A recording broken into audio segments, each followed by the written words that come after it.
लड़का इतना गरीब था कि वह हर रोज खाने के लिए भटकता था और कहीं ना कहीं से खाना इकट्ठा करता था, पर हर रोज उसका खाना गायब हो जाता था।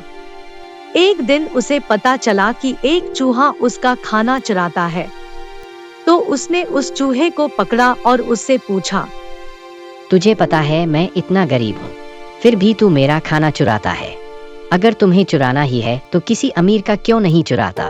तो वह चूहा बोला, तेरी किस्मत में जो कुछ चीजें लिखी हैं तुम्हें वही मिलेगा। भले तू कितनी भी कोशिश कर ले, भले तू कितना भी धन इकट्ठा कर ले, उसे अपने पास नहीं रख सकता। यह जानकर लड़के को बहुत आश्चर्य हुआ कि ऐसा कैसे हो सकता है। तो चूहे ने कहा, अगर तुझे जानना ही है कि तेरी किस्मत में क्या लिखा है, तो भगवान बुद्ध के पास जाना पड़ेगा। वही तुम्हें बता सकते हैं कि तुम्हारी किस्मत में क्या है। इसलिए वह लड़का भगवान बुद्ध से मिलने के लिए निकल पड़ा। चलते चलते बहुत रात हो गई थी। रास्ते में उसे एक हवेली दिखी। उसने उस घर वालों से एक रात रहने के लिए इजाजत मांगी। उसे इजाजत मिल भी गई। हवेली वालों ने लड़के से पूछा कि वो इतनी रात को कहाँ जा रहा है। तो उसने कहा कि मैं बुद्ध के पास जा रहा हूँ, अपनी किस्मत के बारे में पूछने के लिए।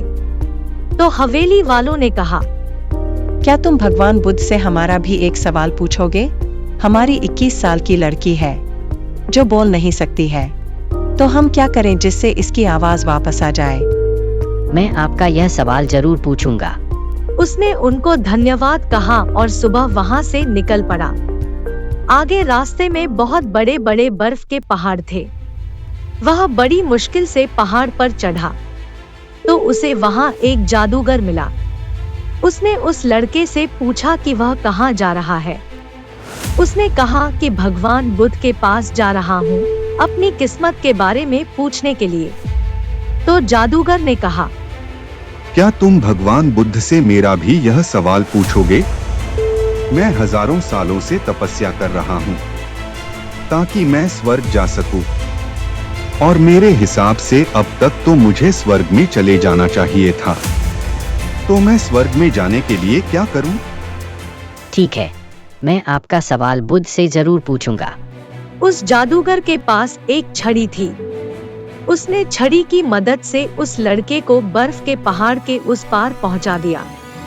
जब वह आगे बढ़ा तो उसके सामने बहुत बड़ी चुनौती थी। वहां बहुत बड़ी नदी थी जो वह खुद नहीं पार कर सकता था।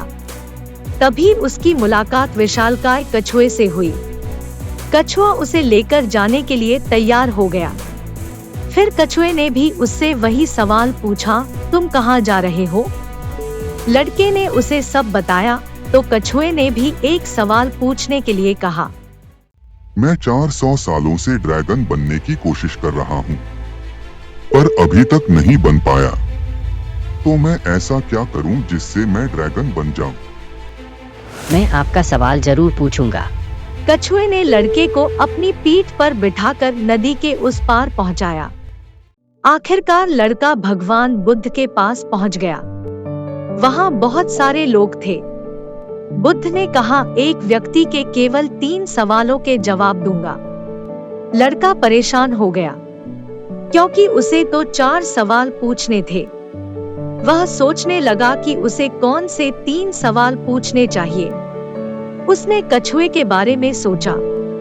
कछुआ 400 सालों से ड्रैगन बनने की कोशिश कर रहा है। जादूगर कई सालों से स्वर्ग जाने के लिए तपस्या कर रहा है, और वह लड़की बिना बोले कैसे पूरी जिंदगी निकाल सकती है। फिर खुद के बारे में सोचा कि मैं तो सिर्फ गरीब हूँ, मैं तो मांग कर भी अपनी जिंदगी गुजार सकता हूँ, पर कछुआ, जादूगर और लड़की की परेशानियाँ तो मेरी परेशानियों से बहुत बड़ी है। लड़के ने उनके 3 सवाल भगवान बुद्ध से पूछे।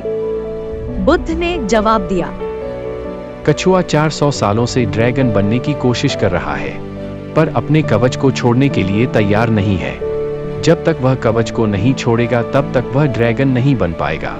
वहीं जादूगर जब तक अपनी छड़ी नहीं छोड़ेगा तब तक वह स्वर्ग नहीं जा पाएगा, और जब तक लड़की को उसका जीवन साथी मिल नहीं जाएगा तब तक वह बोल नहीं पाएगी। यह सब सुनकर लड़का वापस कछुए के पास आया और उसे सब कुछ बताया।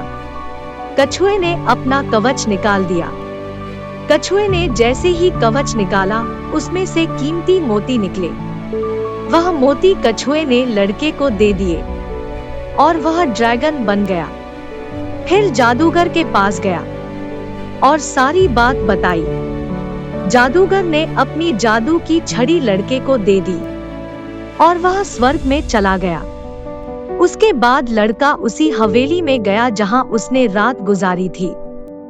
जब वह वहां गया और सारी बात उन घरवालों को बताई, उन्होंने उस लड़की की शादी उस लड़के से करवा दी।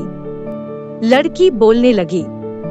इस तरह लड़के को पैसा, पावर और एक खूबसूरत जीवन साथी मिल गई। जीवन में कुछ पाने के लिए कुछ देना पड़ता है।